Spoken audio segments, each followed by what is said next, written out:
Motion carried. Next, I'll bring us to informational items. I'm just moved to receive and file those unless somebody would like to discuss. Seeing none, that will bring us to resolutions. Amendment 10 to the Peoria Urban Enterprise Zone designating ordinance and intergovernmental agreement. Is there a motion to put this on the floor? Member Allison, Member Phelan. The floor is yours, Sally. So thank you, Mr. Chairman and Board.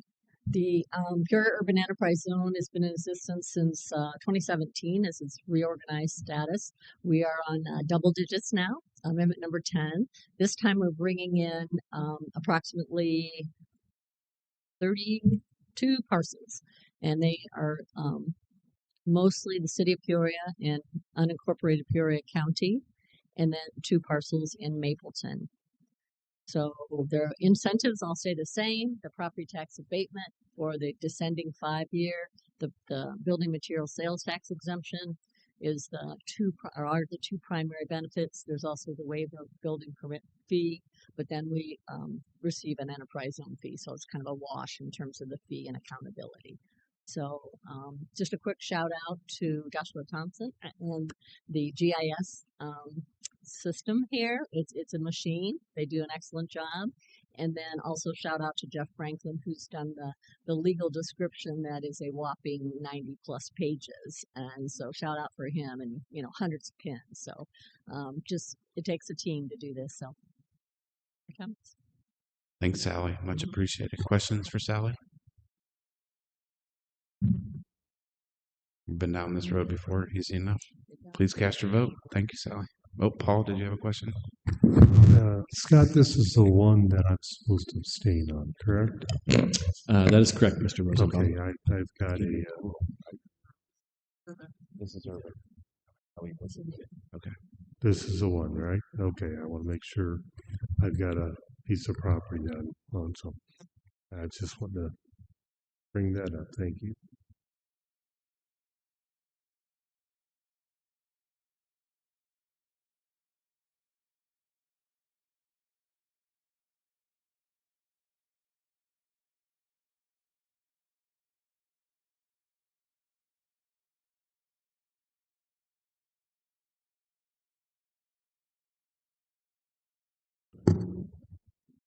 Motion carried with member Rosenbaum abstaining.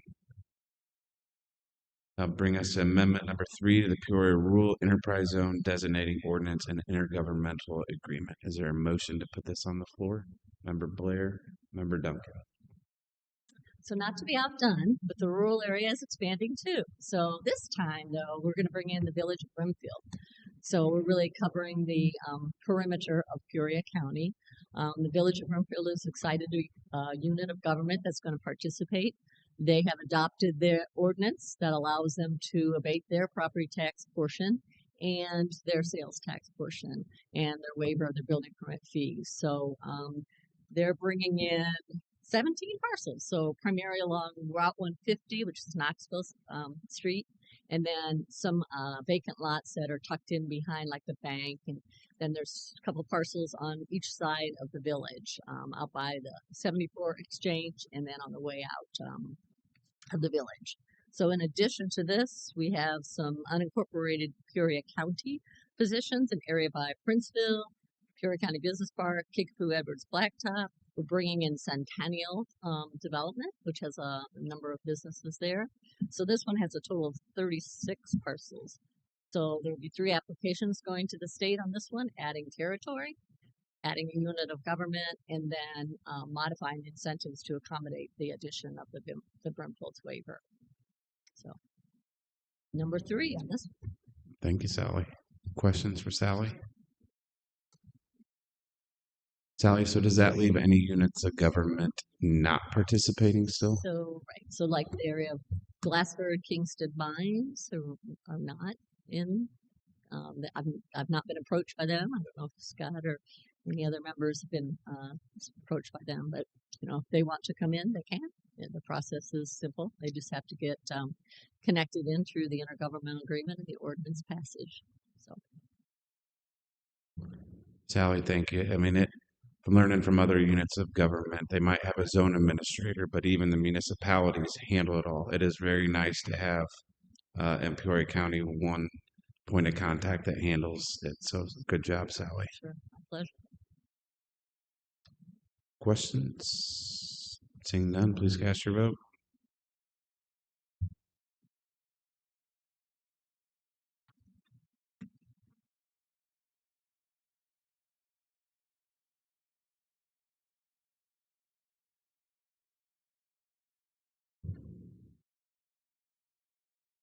Motion carried, all ayes.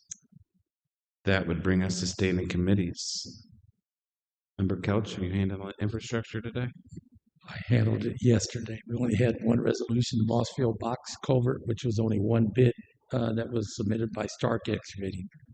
It was 105,000, I think, and some change. I don't have it right in front of me, but that was the only resolution, Thanks, Member and Couch. it did pass. Questions from Member Couch? Seeing none, Ways and Means, Member Duncan. Okay, we had two resolutions, and one was the monthly delinquent taxes for 2026. And there were two items. And secondly, we had the other resolution, creation of a special homestead exemption for certain municipality-built homes under 35 ILCS 200/15-174.5, and it passed unanimously. That's all. Yeah. Thank you, Member Duncan. Questions for Member Duncan? Seeing none, Land Use, Member Rosenbaum.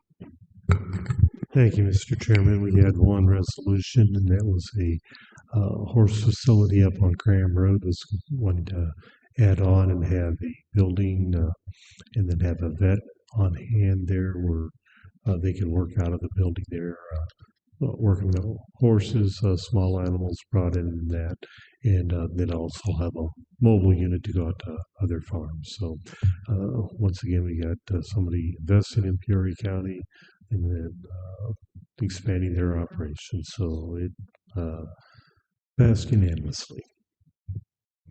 Thank you, Member Rosenbaum. Questions? Seeing none, Operations, Member Ricker.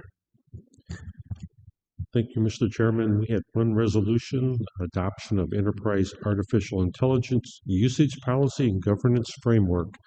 We had a lot of great discussion. This is the one that the CIO has brought to us to put together a policy to help the county make sure we're being safe and protected on the usage of AI. And so I applaud the IT department for bringing it forward. I think we had some really healthy discussion.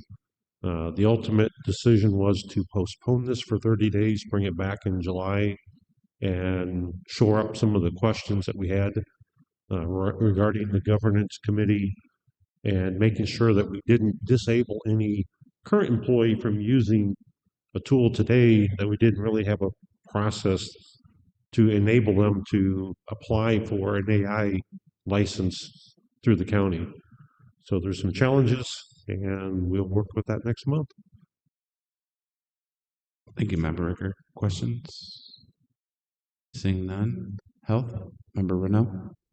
Thank you, Mr. Chairman. We did not have any resolutions, but we did have a nice presentation by the Regional Office of Education on their truancy program and kind of end-of-year numbers. So we appreciate the work they do. Thank you, Member Renault. Questions? Seeing none, Public Safety, Member Allison. We had two resolutions, both related to PCAPs, and they cover free adoption events, microchipping, and adding one more scanner device, just like the one we have in West Peoria and Peoria Heights.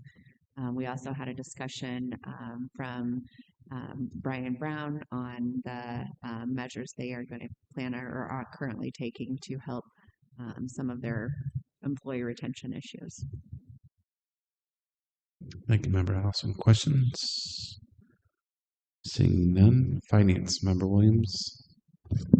So I think we were all here, but one of the discussions was we did not have any resolutions, but the 2027 budget. And I just want everybody to know if they have any questions, call Scott, call myself, and we can discuss all that. And I think I'm going to keep this on the agenda just for the next couple of months. So I just want to make sure we keep it on the forefront because we're going to be starting those talks in August here. Questions for Member Williams? Seeing none. Public comment? None. Miscellaneous? Member Renault. I just wanted to remind everybody that Choose Greater Peoria hosts Market After Dark in Bicentennial Park every Thursday night from 4 until 7. It's 3 hours. It's only through July, so it's every Thursday through July. But they have vendors, they've got food, they have libation. Last week was a beautiful weather. It was the perfect evening. So if you have an opportunity to stop by Thursday night, they would appreciate your support. Good reminder, Member Renault. Any other questions? Seeing none, meeting adjourned.